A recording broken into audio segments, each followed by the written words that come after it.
मुअज़्ज़िज़ वालिदैन, असातिज़ा कराम और प्यारे बच्चों, अस्सलाम वालेकुम। सबक शुरू करने से पहले चंद हदायत बराए असातिज़ा कराम और वालिदैन के लिए। सबक पढ़ाने से पहले इस बात का तयन कर लें कि आया जो सबक आप बच्चे को पढ़ाने जा रहे हैं वो हासिलात ताल्लुम के मुताबिक है या नहीं।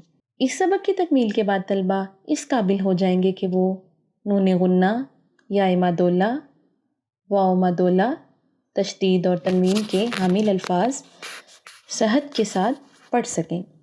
अल्फाज सुनकर हम आवाज़ हरूफ की पहचान करके बता सकें। हम आवाज़ हरूफ की आवाज़ सुनकर इन आवाज़ों में फ़र्क कर सकें। बराए असातिज़ा कराम, तलबा को छोटी और बड़ी ए की आवाज़ों में फ़र्क बताएं। छोटी ए और बड़ी ए से बनने वाले अल्फाज और उनके तलफ़ुज़ का फ़र्क बताएं। अल्फाज को तोड़ कर लिखें और छोटी ए और बड़ी ए का इस्तेमाल समझाएं। जी प्यारे बच्चों, अब हम आते हैं अपने सबक की तरफ। प्यारे बच्चों, आज हम पढ़ेंगे अपनी उर्दू की किताब का सबक नंबर 40 और 2 42। इस सबक में हम पढ़ेंगे कि बड़ी ए को लफ्ज़ के दरमियान में कैसे इस्तेमाल किया जाता है।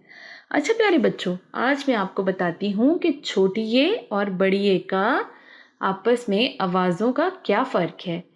जब हम छोटी ए को लफ्ज़ में इस्तेमाल करेंगे तो वो ई की आवाज़ देगा। ABC में जो ई आता है ना, उसकी आवाज़ देगा। और जब हम बड़ी ए को किसी लफ्ज़ में इस्तेमाल करेंगे तो वो ए की आवाज़ देगा। ABC वाले ए की। तो अब आपको अच्छे से याद रहेगा छोटी ए और बड़ी ए का फ़र्क। जी प्यारे बच्चों, अब हम देखते हैं कि बड़ी ए को लफ्ज़ के दरमियान में कैसे इस्तेमाल करना है और वो कैसी आवाज़ देगा। ठीक है प्यारे बच्चों, अब हम लिखते हैं बड़ी ए वाले लफ्ज़। और एक मज़े की बात, बड़ी ए और छोटी ए की दोनों की आदि शक्ल बिल्कुल सेम है, एक जैसी है। बड़ी ए की भी जो आदि शक्ल होगी उसके नीचे 2 नुक्ते होंगे और छोटी ए की छोटी शक्ल के नीचे भी 2 नुक्ते होंगे। बस इनकी आवाज़ें तब्दील हो जाएंगी। जैसा कि अब मैं आपके सामने कुछ अल्फाज लिखूंगी और उसमें बड़ी ए का इस्तेमाल लिखूंगी और आप पढ़ेंगे, आपको पता चल जाएगा कि बड़ी ए की आवाज़ क्या है। शीन ये रे, शेर। क्या? शेर। इसमें ए की आवाज़ आई। बड़ी ए की कौन सी आवाज़ है? ए की। बे ये रे, बैर। क्या? बैर। दाल ये रे, देर। सीन ये बे, सेब। जीन ये बे, जेब। दाल ये सीन, देस। तो कितना आसान था बड़ी ए की आवाज़ के बारे में जानना, लिखना, पढ़ना। अच्छा लगा ना आपको? अब हम देखते हैं कि बड़ी ए को लफ्ज़ के आखिर में कैसे इस्तेमाल किया जाएगा। अच्छा प्यारे बच्चों, आपको मैंने बताया था कि छोटी ए को जब लफ्ज़ के आखिर में इस्तेमाल करेंगे तो उसकी शक्ल तब्दील नहीं होगी। इसी तरह से बड़ी ए को भी जब लफ्ज़ के आखिर में इस्तेमाल करेंगे तो बड़ी ए की शक्ल भी तब्दील नहीं होगी, वही की वही रहेगी।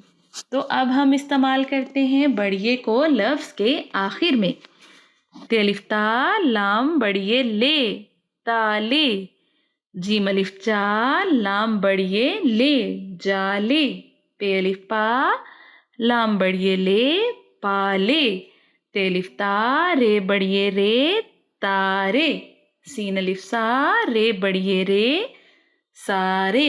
तोए वा तोए बड़ी ए ते, तोते। देखिए, इसमें किसी में भी बड़ी ए की शक्ल तब्दील नहीं हुई क्योंकि बड़ी ए को हमने लफ्ज़ के आखिर में इस्तेमाल किया, जबकि हमने बड़ी ए को लफ्ज़ के दरमियान में इस्तेमाल किया तो उसकी छोटी शक्ल को इस्तेमाल किया। सबको अच्छे से समझ आ गया? माशाल्लाह, बहुत अच्छी बात है, आपको बहुत अच्छी तरह से समझ आ गया। अच्छा प्यारे बच्चों, सोचें और मुझे ये बताएं कि आपकी जमात में कितने हरूफ आते हैं। लफ्ज़ आपकी जमात में कितने हरूफ आते हैं? आपकी जमात कौन सी है? اول جماعت ہے تو اول جماعت میں کتنے حروف آئے؟